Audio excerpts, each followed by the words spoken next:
Inequality sniper में आपका स्वागत है। मेरा नाम तरुण शर्मा है।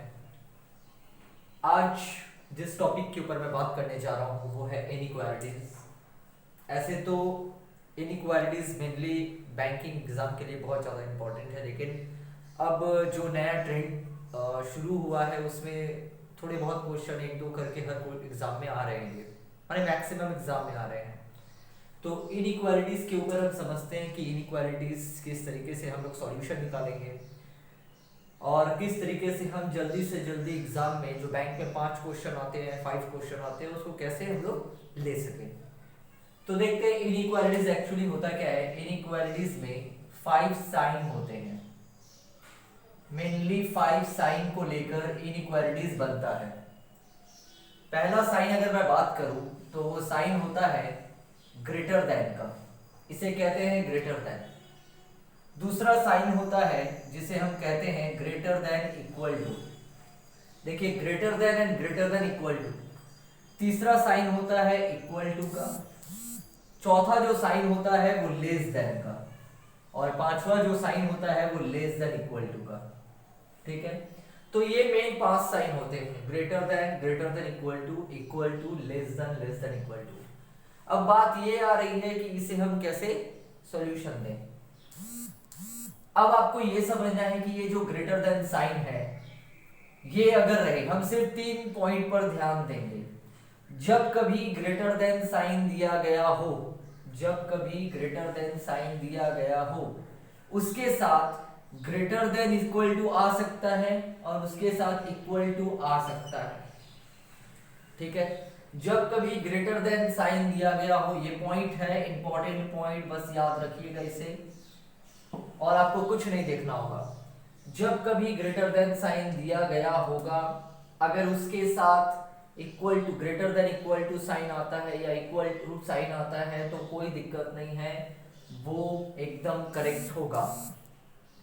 नेक्स्ट नंबर 2 पॉइंट क्या कहता है, जब कभी greater than equal to sign आ जाए, जब कभी greater than equal to sign आ जाए तो उसके साथ इक्वल टू तो आ सकता है, लेकिन अगर ग्रेटर देन साइन आ गया तो ये कंक्लूजन जो होगा वो रॉन्ग हो जाएगा, ये कंक्लूजन रॉन्ग हो जाएगा। ठीक है, नंबर 3 की अगर बात करें, जब कभी इक्वल टू साइन दिया गया हो, जब कभी इक्वल टू साइन दिया गया हो तो उसके साथ ना तो ग्रेटर देन इक्वल टू आ सकता है और ना ही ग्रेटर देन साइन आ सकता है। इसका मतलब ये पूरा का पूरा कंफ्यूजन रॉन्ग हो जाएगा। तो इस केस में क्या सही होगा कि सही होने का अगर मैं कहूं तो इक्वल टू जहां है कंटिन्यूअसली इक्वल टू साइन आपको दरकार होगी, अदरवाइज वो पूरा का पूरा कंफ्यूजन रॉन्ग हो जाएगा। अब आप कहेंगे कि ये सर आप क्या कह रहे हैं, कंफ्यूजन या फिर ये। तो देखिए इनइक्वालिटीज में 2 पार्ट होते हैं, एक होता है आपका स्टेटमेंट, एक होता है आपका स्टेटमेंट और दूसरा होता है कंक्लूजन, दूसरा होता है कंक्लूजन। स्टेटमेंट आपको दिए रहते हैं और कंक्लूजन 4 या 5 ऑप्शन रहेंगे। उन 4 या 5 ऑप्शन में आपको फॉलो करना है कि स्टेटमेंट के साथ वो मैच कर रहा है कि नहीं। अगर वो मैच कर जाता है इसका मतलब वो सही है, अदरवाइज वो रॉन्ग है। तो हम सम्स की तरफ बढ़ते हैं और सम्स की तरफ बढ़ने से पहले मैं एक बार फिर रिवाइज करवा देता हूं। इनइक्वालिटीज में 2 कंडीशन होती है, टाइप्स होते हैं। एक कंडीशन होती है, एक स्टेटमेंट होता है, कंक्लूजन होता है। स्टेटमेंट जो होता है वो आपको दिया गया रहता है, कंक्लूजन जो होते हैं वो ऑप्शंस होते हैं और ऑप्शन को टेस्ट कर कर आपको आंसर बताना पड़ता है।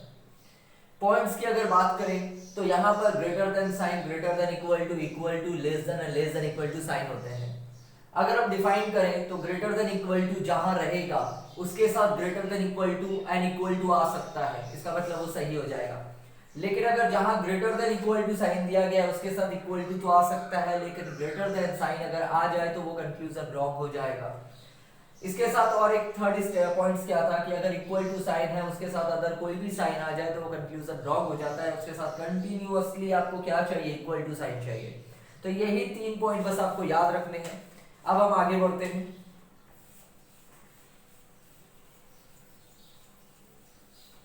अब मैं एक सम्स की तरफ बढ़ता हूं।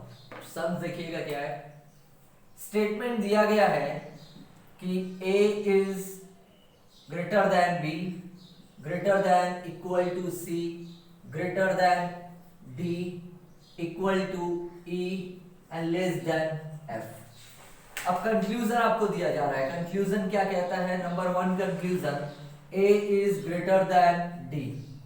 कंक्लूजन नंबर 2 आपको क्या कहा जा रहा है? कि C is greater than F।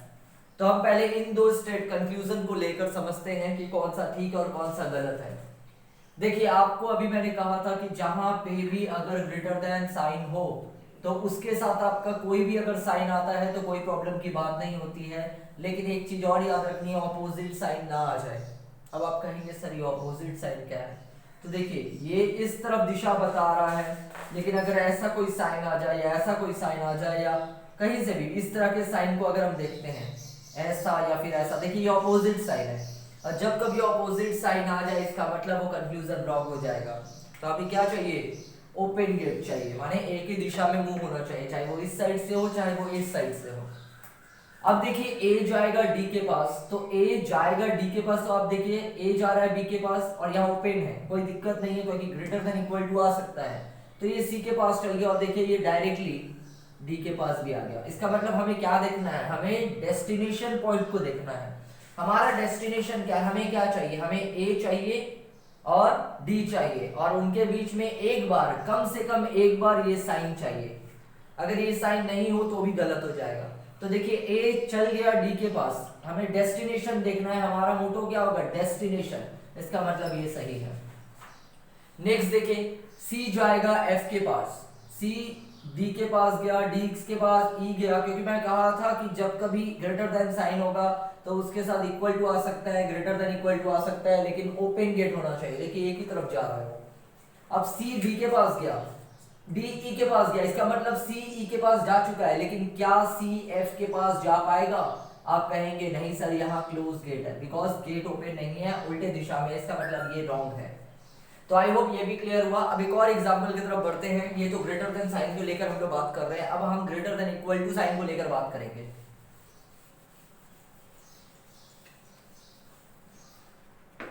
Greater than equal to sign की अगर मैं बात करूं तो देखिए A greater than equal to B equal to greater than C greater than equal to D equal to E equal to F। Conclusion, conclusion number 1, A is greater than equal to D। Conclusion number 2, B is greater than equal to F। ठीक है, अब देखिए हमें क्या चाहिए? Greater than equal to और greater than equal to दोनों ही है, मतलब हम लोग सेकंड पॉइंट वाले की तरफ बढ़ रहे हैं। A जाएगा D के पास, तो देखिए A D के पास चल गया और दोनों तरफ ही माने ओपन गेट ही है, एक ही तरफ रास्ता है, कोई दिक्कत नहीं है। लेकिन मैंने ये भी कहा था सेकंड नंबर पॉइंट, अब जरा देखिए कि अगर ग्रेटर देन इक्वल टू है उसके साथ इक्वल टू तो आ सकता है, लेकिन ग्रेटर देन साइन नहीं आ सकता, और यहाँ देखिए ग्रेटर देन साइन आ गया बीच में। इसका मतलब अगर ग्रेटर देन साइन बीच में आ जाए तो ये कंक्लूजन रॉन्ग हो जाता है। ठीक है, नेक्स्ट देखते हैं, B greater than equal to F। B जाएगा F की तरफ, लेकिन यह साइन चाहिए, नहीं तो ये साइन चाहिए, लेकिन अगर ये साइन आ जाता है तो ऐसे भी रॉन्ग हो जाएगा। तो देखिए हम क्या करेंगे, B है यहाँ पर और B जाएगा F के पास। B यहाँ से तो चल जा रहा है, लेकिन यहाँ देखिए B के शुरुआत में ही ग्रेटर देन साइन आ गया, जो यहाँ पर क्या था? कंडीशन था कि नहीं आना चाहिए, तो ये भी रॉन्ग हो गया। तो यहाँ पर दोनों ही रॉन्ग हो गए। आई होप ये भी आपको क्लियर हुआ होगा। अब हम आगे बढ़ते हैं, आगे देखते हैं हमारे 3 स्टेप के तरफ। थर्ड स्टेप क्या है हमारा? थर्ड स्टेप कहता है इक्वल टू को लेकर। इक्वल टू को लेकर अगर हम लोग देखें तो क्या होगा? A equal to B equal to C greater than D equal to E and greater than F। क्या greater than equal to F दे देता हूं मैं। कंक्लूजन देखिए, कंक्लूजन क्या कहता है? A is greater than E, number 1, sorry A equal to E। Conclusion number 2, B equal to E। अब आपको ये बताना है कौन सा ठीक है कौन सा गलत है। तो देखिए A जाएगा E के पास, देखिए A जाएगा E के पास और चल गया, लेकिन क्या कंडीशन थी? थर्ड नंबर पॉइंट आप जरा चेक करिए कि इक्वल टू साइन के साथ सिर्फ और सिर्फ इक्वल टू ही आना चाहिए, अदरवाइज कंफ्यूजन रॉन्ग हो जाएगा। तो यहाँ देखिए E C तक गया, लेकिन D के और सी और डी के बीच में क्या हुआ, ग्रेटर देन साइन आ गया, जो नहीं आना चाहिए था, इसीलिए कंफ्यूजन रॉन्ग। नेक्स्ट देखिए बी जाएगा ई के पास, तो बी है कहां, बी यहां पर है, वो जाएगा ई के पास। सेम जब वो जाएगा चल तो जाएगा क्योंकि ओपन गेट है, लेकिन यहाँ क्या है वापस वही कंडीशन है, इसलिए ये भी रॉन्ग। तो ये कंक्लूजन इनइक्वालिटीज के दो पार्ट है, माने एक्चुअली हमने जो क्वेश्चन किए ये बेसिक है था, हमने बेसिक को समझा कि किस तरीके से सॉल्यूशन निकालेंगे। अब धीरे धीरे क्या होगा, हम हर एक क्लास में स्टैंडर्ड को बढ़ाते रहेंगे, प्रीवियस ईयर क्वेश्चंस की तरफ बढ़ेंगे, और इसी तरह आप प्लीज हमें लाइक करते रहें, शेयर करते रहें एंड सब्सक्राइब करके रखें ताकि वीडियो आसानी से आपके पास पहुंच जाए। Thank you.